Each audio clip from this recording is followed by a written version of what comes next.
Hey everybody, this is Grace. In this video I'm going to talk about actually probably 3 topics or 4. And I've got a moment I can actually do this without too much noise.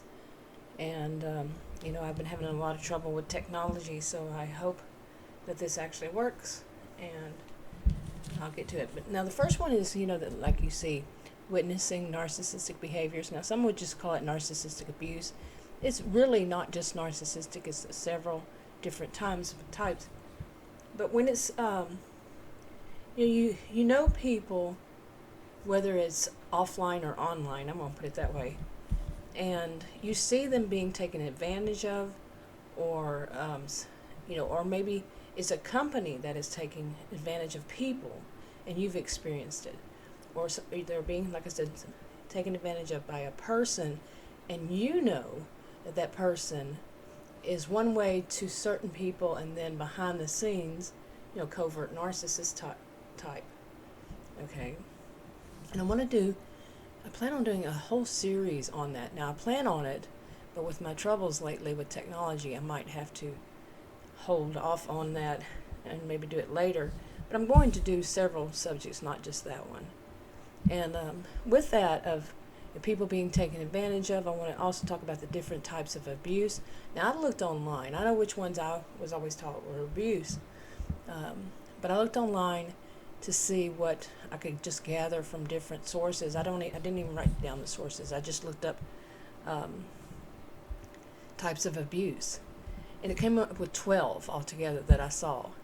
And really, they all fit what I've seen. What I always had heard was basically like physical abuse, neglect. Some would say these are separate, emotional and verbal. None of them, I would say, are really separate from one another. And socioeconomic. But there's also domestic violence, and that's something I had studied too. And child abuse, there's sexual abuse. And let me see what the other ones I saw. Like I said, some just put together emotional or verbal, abandonment, self-neglect, okay, cultural or identity. Now, as a sociologist, I certainly studied that. Discrimination and that. And organizational or industrial. And let's see. I can't even read my own writing. I wrote it over something, so but there was 12 altogether. And I mean, there are different types of abuse. But like I say, many, like if you're studying those, like domestic violence, and was studied separately when I was a career student. And but anyway, I want to mention all those at some point, and maybe try to find examples of them. And that this is going to be as a witness, not as someone who has experienced it. I have, but I want to do it as someone who's witnessing it. And the reason why is because recently I have seen, once again, people I know, but this is online, not, I've seen it with people offline too, in face-to-face world. But these are when I see it online. It's people I know, but I'm not close to. I just have, let's say like on YouTube, you watch somebody's videos and you see it. And you see what's happening. You see them getting connected to someone that yourself is not good. Okay, or a company that yourself. You've looked at it, you've read through it, and you think of it as something along the line of a scam, or they're not being totally, it's easy not to truly understand what they're doing, what they're saying, and how you can get caught up in a mess. Now, I had my first computer back in 1982, and the first time I was on anything that was like social media was 1990.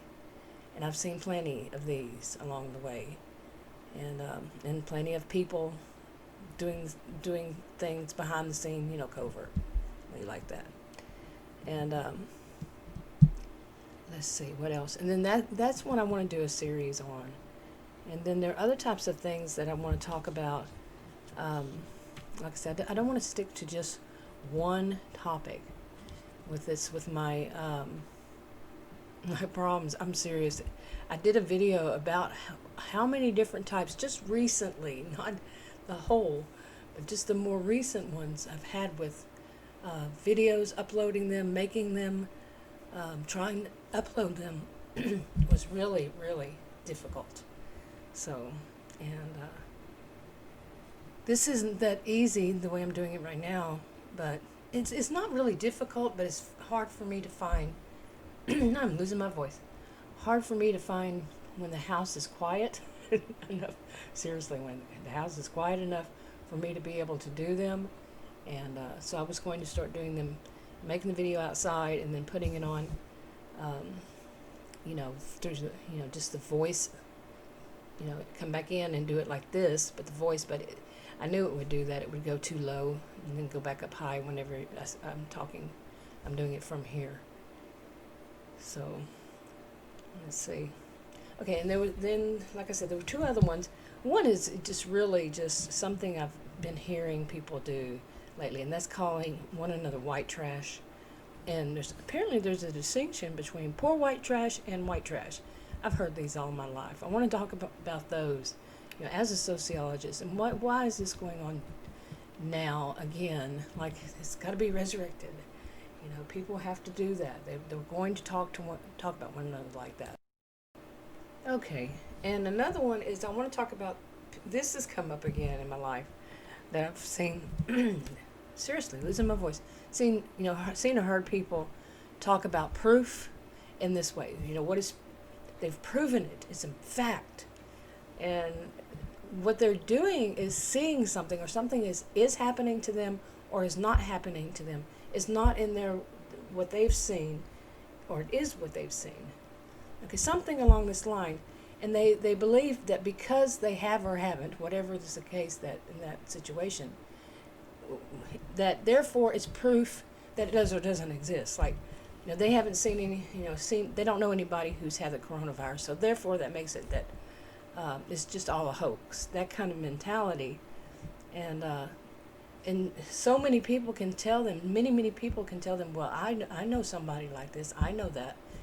Remember, this is something online, that I know people, my sister, my brother, my mother, whatever, and they'll say, well, sure you have, but nah, nah. I haven't seen it, so therefore it does not exist, and I don't really truly believe you. And they'll go down that line because they haven't seen it. It has not touched them personally, or somebody they know personally.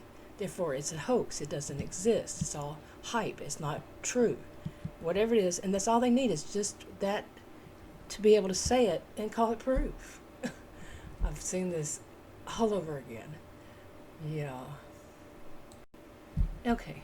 And I think of this as a bit involved with splitting. The whole black and white thinking, all or nothing or all or none, always, never. And they don't see any in-betweens. There are no shades of gray. It's all black or white. It's all polar opposites. Okay? They have to be, it's polarized. It's got to be this way or it's that way. And I see that as combined with this, with the proof. If they don't see it, if they don't experience it, then it doesn't exist. Okay, and like I said, that is all the proof they need to call it proof. And I remember this, and apparently I was wrong, but that Einstein had said something about no amount of evidence can prove me right, and any amount of evidence can prove me wrong. Well, I looked that up years ago many times, and that's what it said. But nowadays, it's actually experiment instead of evidence. Yeah, I don't know, but I thought I'd say that. But these are people who believe just because they think that it is, therefore it is. And anybody who suggests otherwise, they are totally wrong. Okay, they personally are totally right. Everybody else is totally wrong, no matter what. Because if it doesn't happen to them, like I just said, it does not happen. But I do want to talk more about splitting, okay, in other videos. Okay, and I had made another video about dysfunctional families, and it's one that got corrupted, and that really bothered me. It was kind of a long one. But it made me think of something else involving this of splitting, as in how does it come about? Various ways, of course. Okay, and it was connected to this of splitting, like I said, and I had to pause there for a second. But anyway, and it was something. What came to my mind is, you know how when some are kids and their parents tell them that before they get off the get up from the table, that they must eat all of their meal or they don't get any. Say it's lunch, and then they say you don't get any supper if you don't eat your whole meal this time. And it's that all or nothing kind of thing. That you're punished if you don't do all of it, no matter what. That's the rules. You will be punished. And I'm wondering how much that plays into this all or nothing thinking as they become adults. And they generalize it over to so many things that it must be that way. You must do all of it or something bad's going to happen. Now, of course, a kid would know if you don't get supper, you're going to be really hungry. So, anyway, I'm going to go ahead and wrap this one up, and I'm going to talk more about those in other videos if nothing else happens that causes me not to be able to so much lately. All right, going ahead and wrap this up. Talk to you on another video.